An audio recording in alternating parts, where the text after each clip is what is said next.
Hello student, today we will start a new chapter of your geography book, chapter 2, and chapter name is land, soil, water, natural vegetation and wildlife resources.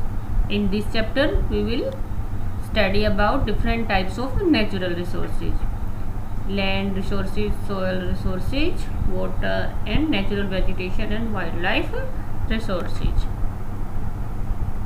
Today we will study about land resource. Land is the most important natural resources. Only 29% area of earth cover with land. कि जो land है वो सबसे important natural resource है. First is what is land. Solid crust of earth is called as land. कि जो अर्थ है वो दो चीज़ों से मिलकर बना है, लैंड एंड वाटर. और अर्थ का 29% area that is covered by land and 71% area is covered by water. All part of land are not habitable. Means कि all part of land is not able to live. कि सभी जो area हैं land के कि वहाँ पे सब हम लोग नहीं रह सकते. Uneven distribution of population in world due to varied characteristic of land and climate. Various part of land like mountain, plains, desert have different uses. 90% population of world live on 30% land area. कि जो world का total population है उसका 90% population अर्थ के only 30% area पर रहता है. Means only 30% land area is suitable for habitable, या you can say that is habitable, कि वहाँ पे लोग रह सकते हैं. कि जो अनइवन डिस्ट्रीब्यूशन ऑफ पॉपुलेशन है वो डिफरेंट फैक्टर पे डिफरेंट फैक्टर उसको इफेक्ट करते हैं. या जो अनइवन डिस्ट्रीब्यूशन है वो डिफरेंट फैक्टर की वजह से क्रिएट हो रहा है. That is climate and some human made factors. कि फॉर एग्जांपल हम वहीं पे रहते हैं या पॉपुलेशन वहीं पे ज़्यादा मिलता है जहाँ पे क्या होता है कि क्लाइमेट सूटेबल होता है, यानी कि ज़्यादा ना हॉट होता है ना ही वो कोल्ड होता है. कि जहाँ पे अगर फॉर एग्जांपल पोल्स पे क्या होता है कि वहाँ पे क्लाइमेट क्या है, ज़्यादा कोल्ड है, तो वहाँ पे पॉपुलेशन नहीं रहता. सेकेंड, जहाँ पे क्लाइमेट ज़्यादा हार्ड होगा यानी कि ज़्यादा गर्मी होगी, फॉर एग्जांपल डेजर्ट, वहाँ पे भी पॉपुलेशन कम रहता है. जो डिफरेंट लैंड फॉर्म है लाइक माउंटेन, प्लेन्स, डेजर्ट, तो इन सब की डिफरेंट करेक्टरिस्टिक होते हैं या इनका डिफरेंट यूजेज होता है. कि हर जगह इक्वली पॉपुलेशन नहीं मिलती. प्लेन्स पे पॉपुलेशन सबसे ज़्यादा रहती है, डेजर्ट्स और माउंटेन्स पे पॉपुलेशन कम है, और इन सब की अपनी अपनी करेक्टरिस्टिक होती है. फॉर एग्जाम्पल प्लेन्स क्या होते हैं कि वहाँ पे हम एग्रीकल्चर पर्पज से उसको यूज कर सकते हैं. डेजर्ट में वहाँ पे पॉपुलेशन कम होता है. माउंटेन में क्या होता है कि सब वहाँ पे फॉरेस्ट रहते हैं और वहाँ पे क्या है कि स्लोप वाइज एरिया रहता है, तो वहाँ भी पॉपुलेशन कम रहती है. Land uses. Land is use for agriculture, forestry, mining, building houses, roads and setting up of industries. Means we use land for different purpose. First for agriculture. In rural area mostly people depend on agriculture for their livelihood.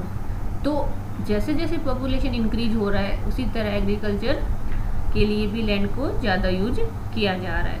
Forest भी land पे grow होते हैं. जो mining, जो हम different minerals हैं उनको mining के थ्रू निकालते हैं, और जो सारी माइंस भी लैंड पे ही मिलती हैं. और जो हम रहने के लिए हाउस, रोड बनाते हैं वो सभी हम लैंड पे ही बनाते हैं. और इंडस्ट्री भी सारी लैंड पे ही उनको बनाया जाता है. Land use is determined by various factor. कि हम लैंड को डिफरेंट पर्पज से यूज कर रहे हैं तो उनको कुछ फैक्टर इफेक्ट करते हैं कि कहाँ पे लैंड ज़्यादा यूज होगा, कहाँ पे कम. First is physical factor, that is you can say natural factors. Topography, soil, climate and water effect the land use. कि फॉर एग्जांपल अगर क्लाइमेट क्या होगा, ज़्यादा हार्ड होगा या ज़्यादा कोल्ड होगा, तो वहाँ भी क्या होगा कि पॉपुलेशन नहीं रहेगी, वहाँ का लैंड कम यूज होगा. और मोस्टली पॉपुलेशन कहाँ रहेगी, जहाँ पे उनको वाटर अवेलेबल होगा. फॉर एग्जांपल कि स्टार्टिंग से ये जो हमारी जो भी स्टार्टिंग से सिविलाइजेशन है, जो भी अर्लीस्ट सिटी या विलेज थे वो सभी वहीं पे थे जहाँ पे क्या था, वाटर सोर्सेज थे, यानी उनको वाटर अवेलेबल था। तो अभी भी यही है कि हम अगर अपना हाउस बना रहे हैं तो उसी जगह बनाएंगे जहाँ पे हमें वाटर मिले। Soil means that is depend on the fertility of soil, कि जो एग्रीकल्चर करते हैं तो हम कहाँ पे करेंगे, जहाँ पे क्या होगा, सोयल ज़्यादा फर्टाइल होगी। तो उससे क्या होगा कि जहाँ की सोयल फर्टाइल है वहाँ पे ज़्यादा पॉपुलेशन रहेगी। टोपोग्राफी मीन्स कि कुछ एरिया क्या होते हैं, प्लेन है, कहीं पे स्लोप है, कहीं माउंटेन है, तो जो प्लेन एरिया होंगे वहाँ पे ज़्यादा पॉपुलेशन रहेगा। Next is human factors, population and technology, कि पॉपुलेशन एंड टेक्नोलॉजी जो ह्यूमन फैक्टर है ये भी लैंड यूज को इफेक्ट कर रहे हैं, कि जैसे जैसे पॉपुलेशन इंक्रीज हो रही है लैंड यूज बढ़ता जा रहा है। और टेक्नोलॉजी से क्या हो रहा है कि जो लैंड का पार्ट ऐसा था जिसको हम पहले यूज नहीं कर रहे थे, अब उसको हम यूज करने लगे। फॉर एग्जाम्पल, पहले जो माउंटेन थे वहाँ पे लोग कम रहते थे, अभी डे बाई डे क्या हो रहा है, टेक्नोलॉजी की हेल्प से वहाँ भी लोगों ने अपने हाउसेज वगैरह बना लिए, या वहाँ पे पॉपुलेशन रहने लगी है, क्योंकि उन्होंने माउंटेन को प्लेन में कन्वर्ट करना स्टार्ट कर दिया। Next is types of land, according to basis of ownership land are divided into two part. First is private land that is own by individual, कि प्राइवेट लैंड क्या होती है कि ये जो हमारे पास जो हमारी लैंड है जहाँ पे हमने हाउस बना रखा है या जहाँ पे हम एग्रीकल्चर कर रहे हैं, तो ये क्या होगी, हमारी खुद की प्रॉपर्टी होगी, that is known as private land.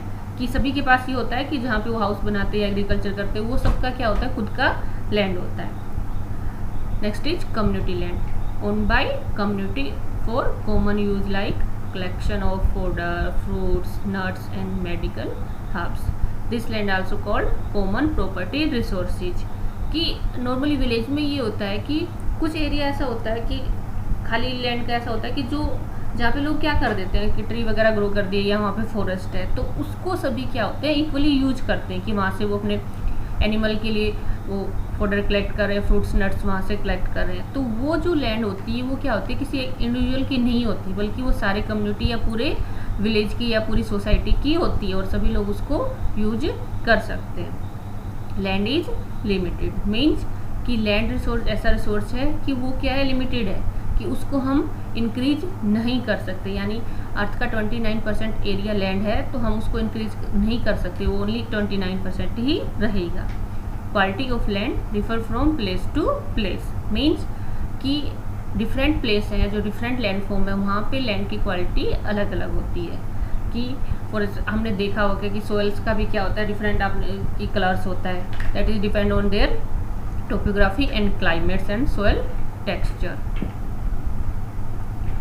Due to expansion of agriculture in rural area and construction activities in urban area, land degradation, landslide, soil erosion are the major threat to the environment। कि जैसे जैसे हमारा population increase होता जा रहा है, हम day by day land resource का ज़्यादा यूज करते जा रहे हैं, तो उससे land degradation main problem create हो रहा है। तो ये रूरल एरिया और अर्बन एरिया में टू टाइप से लैंड डिग्रेडेशन होता है। In rural area mostly land degradation is due to expansion of agriculture. कैसे कि रूरल एरिया में क्या होता है कि धीरे धीरे पॉपुलेशन इंक्रीज हो रहा है, तो उनको लोगों को क्या चाहिए कि एग्रीकल्चर के, रूरल एरिया में मोस्टली पीपल एग्रीकल्चर करते हैं, तो पॉपुलेशन इंक्रीज हुआ इट मीन्स उनको ज़्यादा एग्रीकल्चर करने के लिए ज़्यादा एरिया चाहिए, तो वो लैंड रिसोर्स का यूज करते हैं।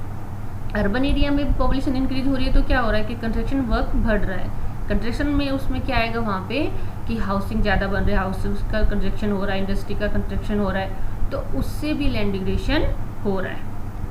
Landslide means the mass movement of rocks, debris on और earth down a slope is called landslide. तो इससे भी क्या हो रहा है कि day by day land degradation होता जा रहा है। कि लैंडस्लाइड में क्या होता है कि कोई भी माउंटेन पे होता है तो वहाँ पे जो एक काफ़ी बड़ा लैंड का पार्ट क्या होता है कि वो स्लोप के अकॉर्डिंग नीचे आने लगता है, तो उससे क्या होगा, लैंड का डिग्रेडेशन होता है। सोइल इरोजन की जो विंड या वाटर क्या करते हैं, रेन क्या करती है कि जो सोइल है यानी जो अपर मोस्ट पार्ट है उसको अपने साथ भाग के ले जाती है, तो उससे भी land degradation day by day बढ़ रहा है। Last is conservation of land resources. कि इससे पहले हमने रीड किया कि लैंड डिग्रेडेशन कैसे होता जा रहा है। तो हाउ, उसके बाद आता है कि how can we conserve the land resources, कि हम कौन कौन से ऐसे मेथड यूज कर सकते हैं कि जिससे लैंड रिसोर्स को कंजर्व कर पाएँ। फर्स्ट इज अफोर्टेशन, मीन्स कि हमें धीरे धीरे क्या करना चाहिए, फॉरेस्ट का एरिया को इंक्रीज करना चाहिए, कि ज़्यादा से ज़्यादा हमें ट्री लगाने चाहिए, तो उससे भी क्या होगा, लैंड रिसोर्स सेफ रहेगा। Second is land reclamation. Land reclamation means कि लैंड एक ऐसा रिसोर्स है जो अपने आप उसको, वो अपनी क्वालिटी को इम्प्रूव कर सकता है। तो उसके लिए क्या चाहिए, हमें लैंड को, कि उसको स्पेस देना चाहिए, कि उसको थोड़ा देर छोड़ देना चाहिए, कि हमने वहाँ पे हाउसिंग एक्टिविटी की या वहाँ लैंडस्लाइड आया, तो अगर हम लैंड को स्पेस देंगे, यानी उसको कुछ टाइम के लिए रिप्लेस होने के लिए छोड़ेंगे, तो लैंड की जो फर्टिलिटी है या उसकी जो क्वालिटी थी वो फिर से उसकी इंक्रीज होगी, और उससे हम उसको फिर डिफरेंट पर्पज से यूज कर पाएंगे। नेक्स्ट इज स्टॉप और ग्रेजिंग, कि जहाँ पे ग्रासलैंड होते हैं या विलेजेस में क्या होता है कि एनिमल्स को क्या करते हैं कि वो ग्रास खाने के लिए उनको छोड़ देते हैं, तो उससे क्या होता है कि जब वो एनिमल ग्रास के ऊपर चलते हैं तो उनके फुट से सोयल का ऊपर पार्ट क्या हो जाता है कि वो हट जाता है, यानी कि सोयल का उसका इरोजन होता है, तो उसको हमें कम करना चाहिए।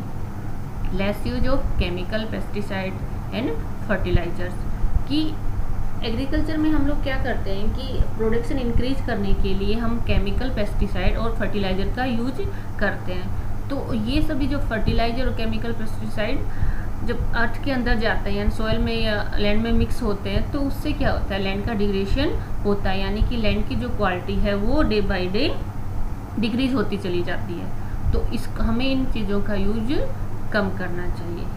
So our land resources is complete. In our next class we will discuss about soil resource. Thank you.